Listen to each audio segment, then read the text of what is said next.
Harmonija, ritam i ravnoteža. Tri su jednostavna kompozicijska elementa koja smo odlučili obraditi u jednom videu zato što su vrlo povezani i međusobno se isprepliču. Drugi naziv za harmoniju je sklad. Kao što sklad postoji primjerice u glazbi, tako igra važnu ulogu i u likovnoj umjetnosti. Sigurno biste teško slušali neku pjesmu koja vam zvuči kao da neko vilicom struže po tanjuru.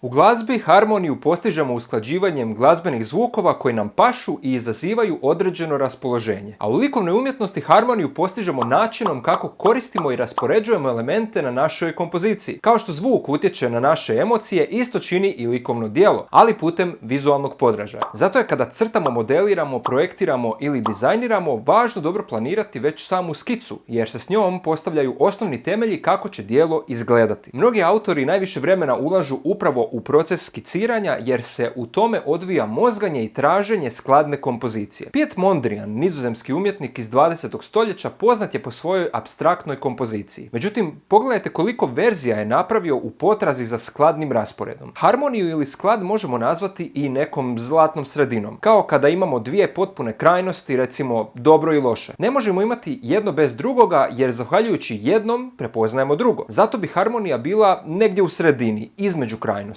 Između onoga što u likovnom nazivamo kontrastom. O kontrastu smo pričali u prošlom videu, pa bacite pogled. Za postizanje harmonije na našem radu može nam poslužiti ritam. Ritam je naravno još jedan element koji povezujemo s glazbom, ali je važno prepoznati kako se naš kompletni život temelji na ritmu. Doslovno, ne bismo bili živi bez ritma. Otkucaj našeg srca, procesi disanja, udisaj i izdisaj pravi su primjer ritma života. Pogledamo li širu sliku, vidjet ćemo da se godina sastoji od ritmične izmjene dana i noći kao i godišnjih doba. Kada govorimo o ritmu kao kompozicijskom elementu u likovnoj umjetnosti, vidimo ga u načinu kako koristimo likovne elemente. Ovdje poznajemo nekoliko vrsta ritma. Dominaciju ili ponavljanje istog elementa. Recimo da se u našem slučaju jednostavno koristimo isključivo trokutima na našoj kompoziciji. To je onda dominacija jer prevladava jedan te isti element kroz cijelu sliku. Druga vrsta ritma je alternacija ili izmjenični ritam. U našem slučaju to bi bilo da između trokuta ubacimo recimo pravokutnike. Tako smo dobili jednostavan ritam AB,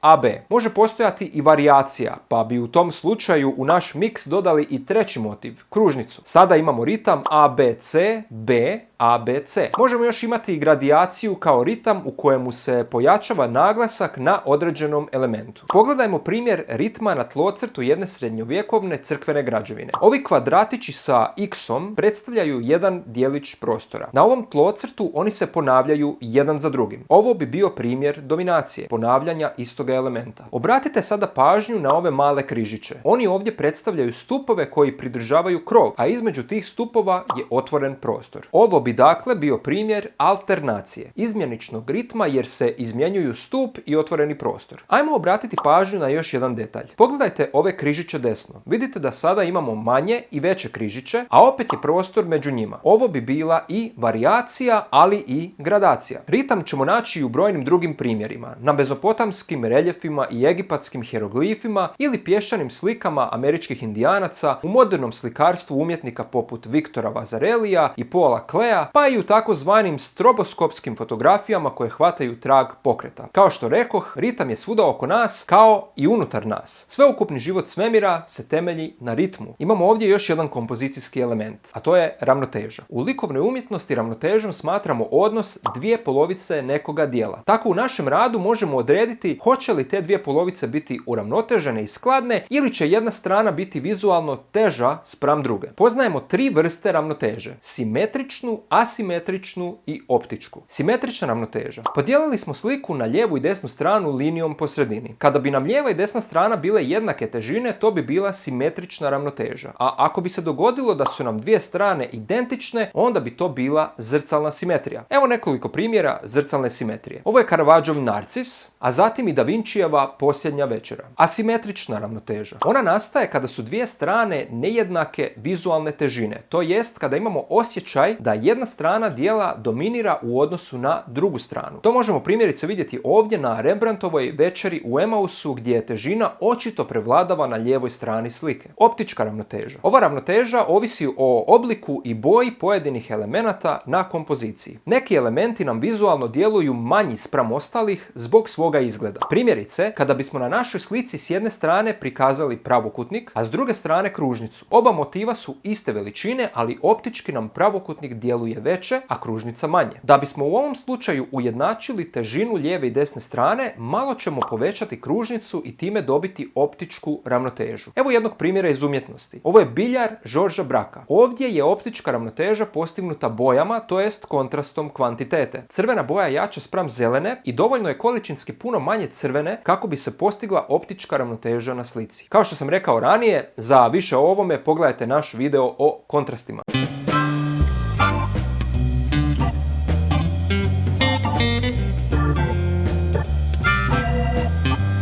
To je to. Ovo su bila 3 kompozicijska elementa u jednom videu. Oni koji se bave bilo kojom granom likovne umjetnosti i dizajna možda često koriste ove elemente, a da ih nisu niti svjesni. Mi ovdje samo pokušavamo malo skrenuti pažnju na njih kako bi ih možda malo bolje upoznali i kako bi nam tako i bolje poslužili u našem radu. Toliko od mene za sada i kao i uvijek, do sljedećeg videa. Vidimo se. Mnogi autori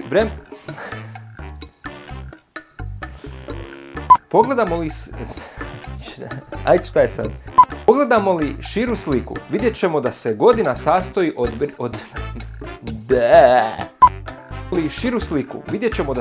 sastoji od ritmične